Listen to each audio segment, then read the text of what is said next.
Muy buenos días, mis hermanos y hermanas. Doy gracias profundamente al Señor porque nos permite vernos de nuevo y compartir su palabra, compartir nuestra fraternidad, compartir la vida y reanimarnos de nuevo para poder continuar nuestro camino como pueblo, siervos y siervas del Señor.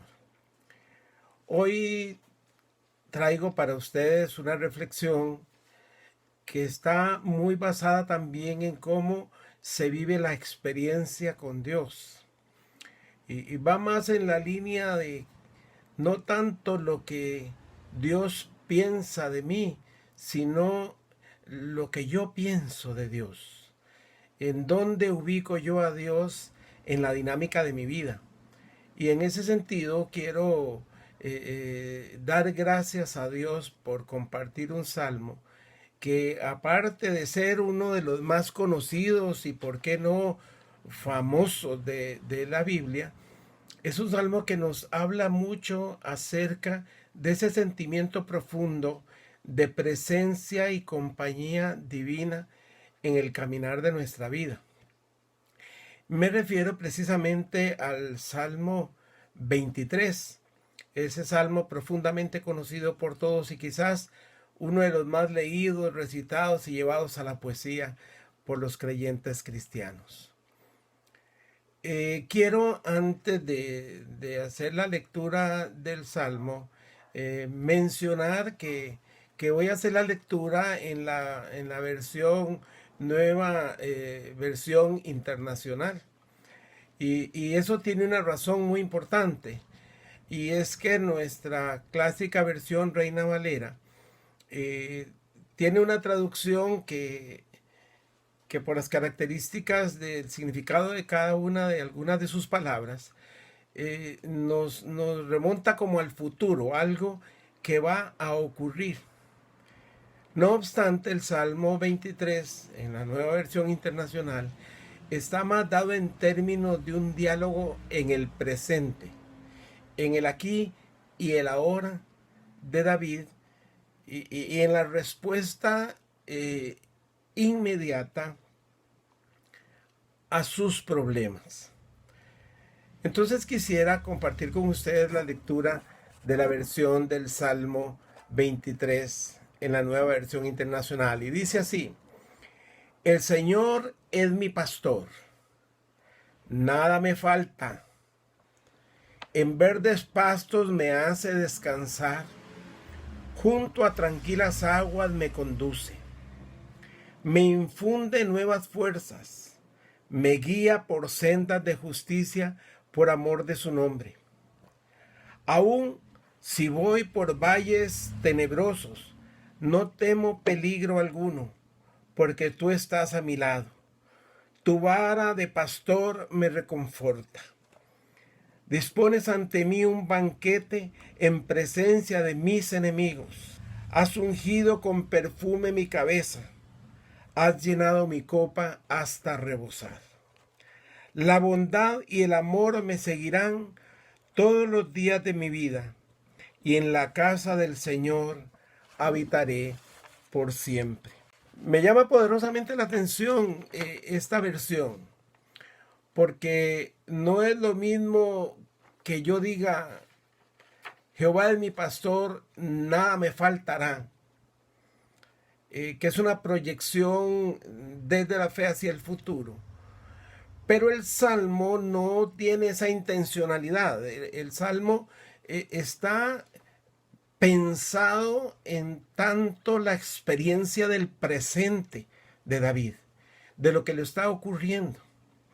Y para nosotros apropiarnos de la enseñanza de ese Salmo y de lo que ese Salmo puede decirnos, de la manera en que puede fortalecer nuestra fe, tenemos que hacerlo también en términos del presente. Porque solo podemos hablar a ciencia cierta de lo que estamos viviendo en el aquí y el ahora.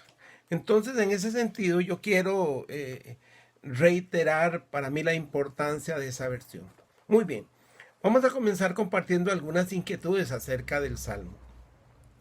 En primer lugar, es esa figura de Dios como pastor.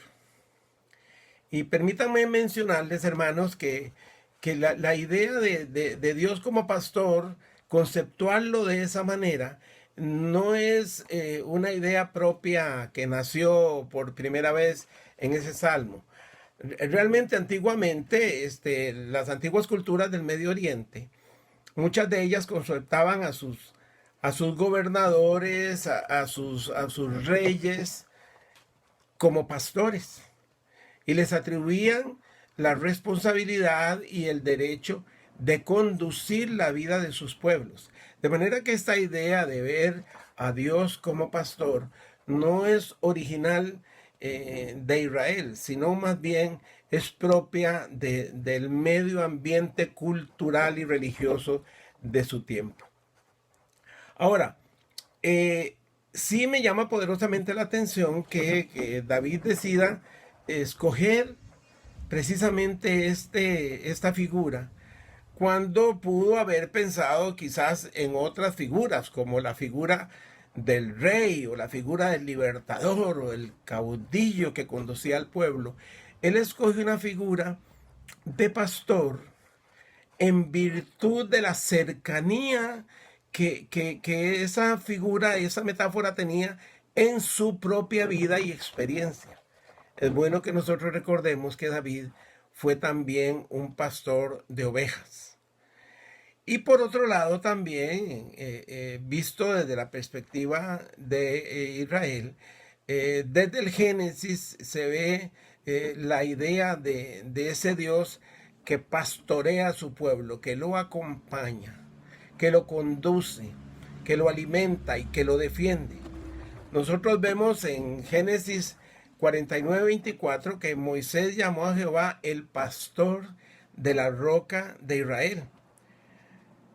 Y más luego Isaías 40:11 nos dice que el Señor como pastor apacentará su rebaño y que en su brazo llevará a los corderos. Y si queremos dar un salto un poco más hacia nuestra experiencia como cristianos, no podemos olvidar a Jesús como pastor y esa autoatribución que él se hace de pastor. Dice Jesús como pastor: yo conozco mis ovejas y las mías me conocen. Es muy lindo poder pensar en Dios como pastor y pensarlo un poco en la línea de David, pensarlo como David lo pensaba en virtud de la experiencia que él vivió y del conocimiento que tenía de cuál debería ser la labor de un pastor, cuáles eran los riesgos de un pastor, cuáles eran las características de los rebaños y cómo se conducían. Y me llama poderosamente la atención ver aquí precisamente que para David, en virtud de su experiencia, el pastor era no solamente el que conducía el rebaño, sino que de alguna manera, además de guía, era el médico y protector de su rebaño. Precisamente porque la idea de David era de ver a Dios con él en las circunstancias actuales que estaba viviendo. ¿Cuáles podrían ser esas circunstancias? Bueno, no hay un consenso general ni una prueba fehaciente de cuál fue el momento de la escritura de este salmo. Pero algunos especialistas creen que quizás David estaba viviendo en ese momento la experiencia que surgió a partir de su conflicto con su hijo Absalón, con la rebeldía de su hijo y la eventual persecución sobre la vida de David y el peligro de muerte que tenía, que hizo que David tuviese que huir a Jerusalén para refugiarse precisamente. Y en esos momentos que estuvo viviendo una profunda angustia, David posiblemente pensó, estando por allí escondido y mirando la posibilidad de estar mirando algunos prados con ovejas, pensó precisamente en su experiencia y en Dios como pastor. La metáfora de la oveja es también muy interesante porque aunque el pueblo de Dios, en términos concretos, nosotros, ustedes y yo, no somos ovejas, pero precisamente la metáfora se da porque parece como que a veces el comportamiento de los seres humanos de alguna manera podría asemejarse a las ovejas. Quiero leer un texto de Charles Spurgeon, en donde él dice: antes que un hombre pueda decir verdaderamente, o una mujer, Jehová es mi pastor, primero debe sentir en sí mismo ser una oveja por naturaleza, porque de otra manera no podría saber que Dios es su pastor, dice Spurgeon, a menos que sienta de sí mismo que tiene la naturaleza de una oveja. ¿Y cuál es esa naturaleza de una oveja? Los conocedores en la materia, expertos pastoriles, dicen que la oveja es por naturaleza necia. Es muy dependiente a veces y cuando se desvía del rebaño, normalmente es incapaz de volver al rebaño por sí misma. Requiere de ser buscada, de ser encontrada, de ser traída de nuevo, porque la oveja tiene la tendencia a paralizarse del miedo y con eso pierde la capacidad de volver y de pensar en dónde está el rebaño y en dónde está el pastor. De manera que en ese sentido, cuando el texto del Salmo dice, el Señor es mi pastor, nada me faltará, lo que estás apuntando a esa idea de Dios como el compañero de andanzas de David. El Dios que estaba con David en los mejores momentos y el Dios que estaba con David en los momentos más difíciles, como posiblemente es el que está viviendo aquí. Ahora, interesantemente, Dios no es solamente el pastor, sino el pastor experimentado, el pastor que sabe a dónde debe llevar su rebaño. Dice, en verdes pastos me hace descansar, junto a tranquilas aguas me conduce, me infunde nuevas fuerzas y me guía por sendas de justicia por amor de su nombre. Entonces el pastor va más allá de ser simple y sencillamente un cuidador del rebaño, sino que es un perfecto conocedor del espacio, de en dónde está el alimento adecuado, en dónde son los lugares donde su rebaño puede pastar tranquilamente y tener la provisión necesaria. El Señor, como pastor, sabía cómo hacer descansar a David cuando David lo necesitaba, así como un pastor literal de un rebaño sabe cuidar a sus ovejas y reconoce cuando están agotadas, cuando están temerosas, cuando entran en crisis y sabe dónde llevarlas entonces.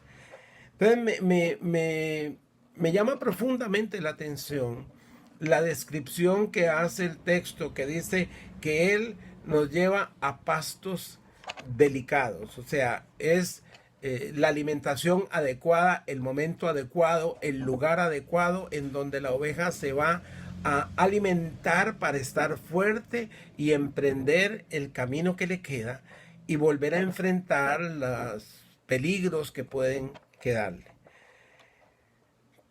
De alguna manera, David está profundamente conmovido porque aparte de estar aparentemente en una situación de profunda adversidad, junto a ese temor, junto a esa angustia, junto a esa aparente debilidad, él puede descubrir la presencia y fortalecimiento de Dios en su caminar.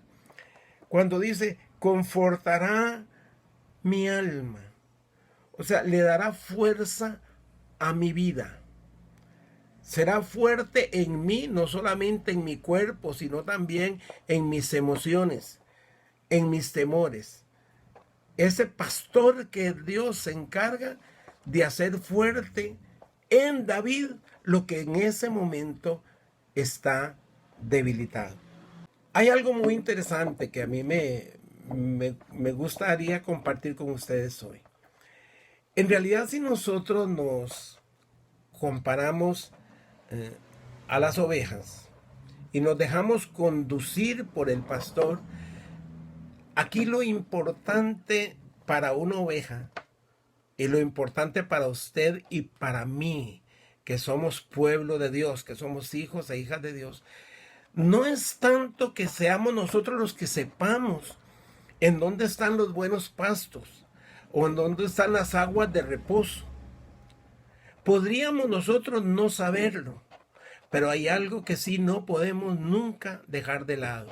Debemos de saber dónde está nuestro pastor. El pastor por excelencia, que es el Señor.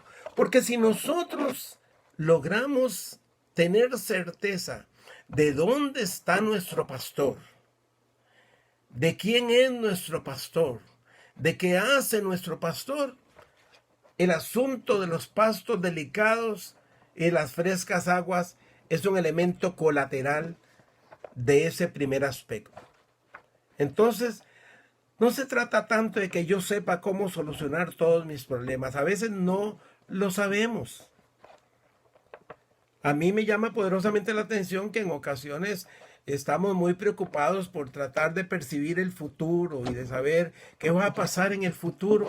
Y a veces no estamos muy claros de cómo resolver los problemas del presente. Nuestro presente a veces nos agota, nos anula, nos paraliza. Pero ahí no necesitamos saber en dónde está la medicina, en dónde está la comida, en dónde está el agua fresca. Lo que necesitamos saber es en dónde está nuestro pastor, que es Dios.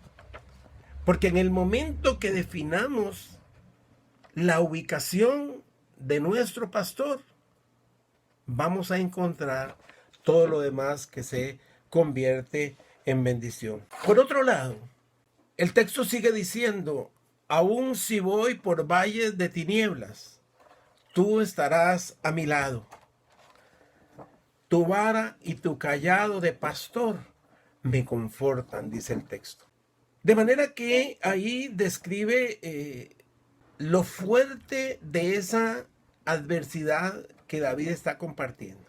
O sea, aunque pase por valles de tinieblas, lo que quiere decir que el valle de tinieblas, léase la conflictividad de la vida, los peligros, las enfermedades, todos los peligros asociados a la inseguridad de los seres humanos como usted y como yo, esos van a estar allí. Porque David no está negando la presencia de los valles de tinieblas, está afirmando que están allí, que van a tener que ser parte de su experiencia de la vida. Lo que sí afirma es, tú estarás a mi lado. De manera que la afirmación más importante debe ser la presencia de Dios en nosotros. No obstante, como ya lo he dicho en otras reflexiones anteriores, la situación que está a nuestro lado siga estando como está, peor o mejor. David reconoció que bajo la dirección del Señor él podía andar en valle de sombra de muerte. No es su destino o morada constante, pero puede ser parte del pasaje de la vida. Este salmo puede ser leído también en una clave interpretativa relacionada directamente con Jesús. Porque Jesús, a lo largo de su vida, cuando comenzó su ministerio, tuvo que asumir también una realidad. Y era la de que se iba a mover en circunstancias peligrosas. Que su mensaje, que sus señalamientos, que sus nuevas propuestas no siempre iban a encontrar fertilidad en las personas y mucho menos en las autoridades políticas, como tampoco en las religiosas. En virtud de que Jesús vino a tener un mensaje nuevo de vida nueva, encontró adversidad siempre. A veces la encontró aún en sus propios discípulos, a quien él mismo escogió, y con ellos mismos tuvo diferentes momentos de conflicto porque no lograban entender que el peligro, que la adversidad, que la conflictividad acompañarían sus pasos a lo largo de toda la vida. Ahora, hay una cosa muy interesante. Dice que tu vara y tu callado me reconfortan. Esos dos elementos son muy buenos de tomarlos en cuenta en la lectura de este salmo.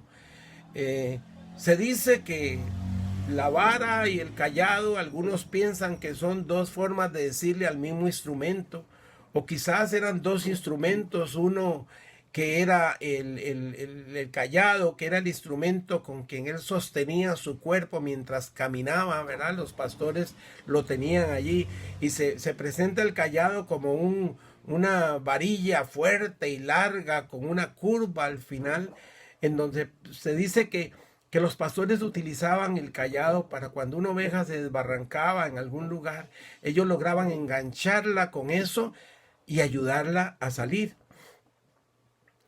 Se piensa que el callado, y particularmente la vara, para los que creen que es un instrumento diferente, era una varilla más corta pero muy fuerte, con que el pastor se defendía de los depredadores y a su vez defendía a las ovejas.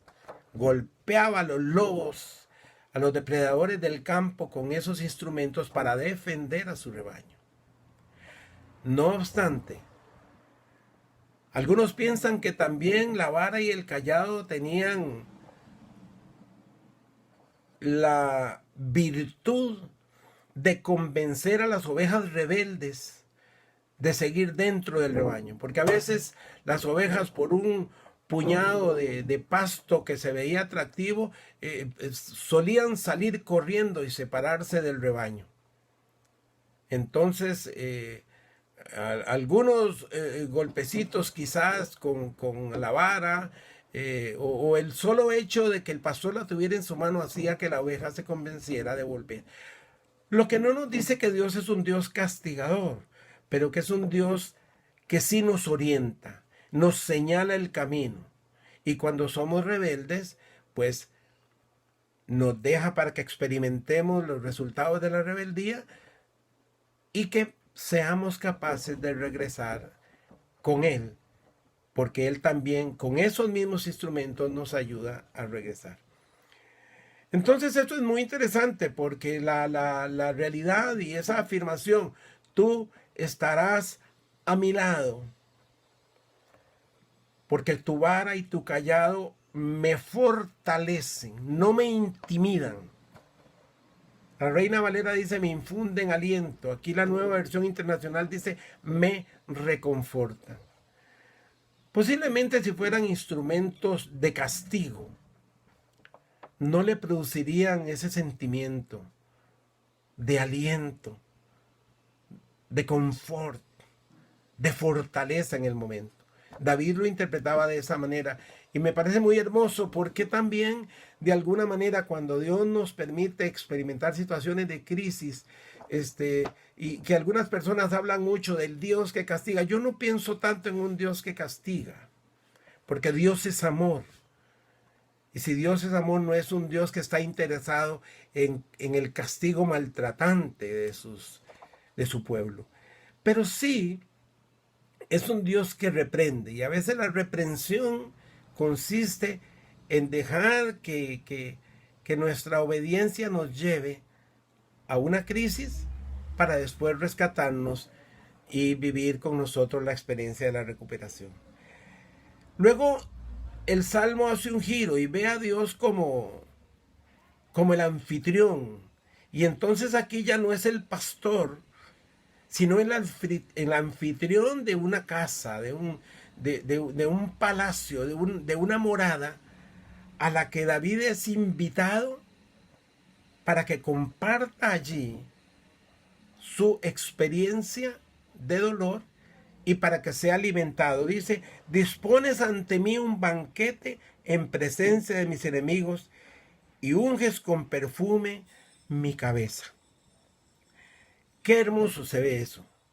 O sea, después de ser un pastor que lo cuida, es un pastor que lo invita a su propia casa para que comparta con él, para que aún esté en presencia de sus adversarios, pero que a su vez tenga la certeza de que allí, en ese banquete, hay un alimento especial para él. Y además del alimento, y aún con la presencia de sus adversarios, allí hay fortaleza, la copa está llena, hay siempre abundancia y alimento y hay perfume. El perfume tiene mucho que ver con esa idea del Dios que unge con aceite y que reconforta la vida de sus hijos. Finalmente el Salmo termina con una declaración de fe y confianza. Dice, el bien y la misericordia me seguirán todos los días de mi vida, y en la casa del Señor habito por siempre. Esa certeza que nosotros debemos de tener, que caminar con Dios es compartir con Él una habitación en la vida. Habito con Dios mientras habito en este mundo.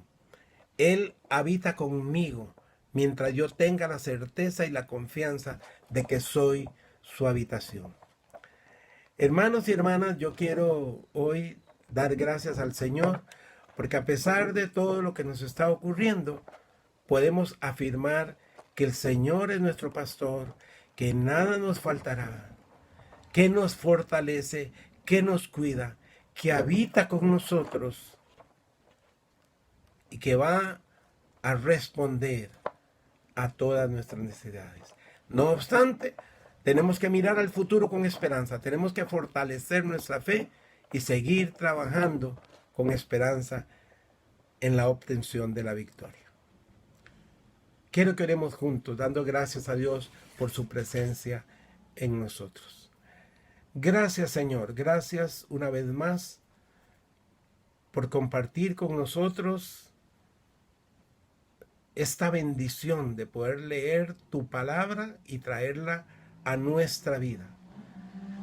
Ver de la misma manera como David conceptuó tu presencia como un caminar que le daba calor y seguridad en situación de adversidad, y nosotros hoy podemos reclamar, afirmar y proclamar esa misma presencia tuya y ese mismo caminar tuyo con nosotros en estas situaciones de adversidad. Ponemos en tus manos a los enfermos de nuestra comunidad de fe para que los bendigas, los cuides y nos enseñes a llevarles bendición y cuidado también. Que la gloria y la honra sean para ti. En el nombre de Jesús. Amén. Hermanos, nos vamos a ver pronto. Así lo esperamos. Parece que las cosas en nuestro país están mejorando y posiblemente con algunas medidas especiales. Espero que estemos pronto alabando y adorando al Señor en nuestra comunidad. Que el Señor les bendiga a todos y todas.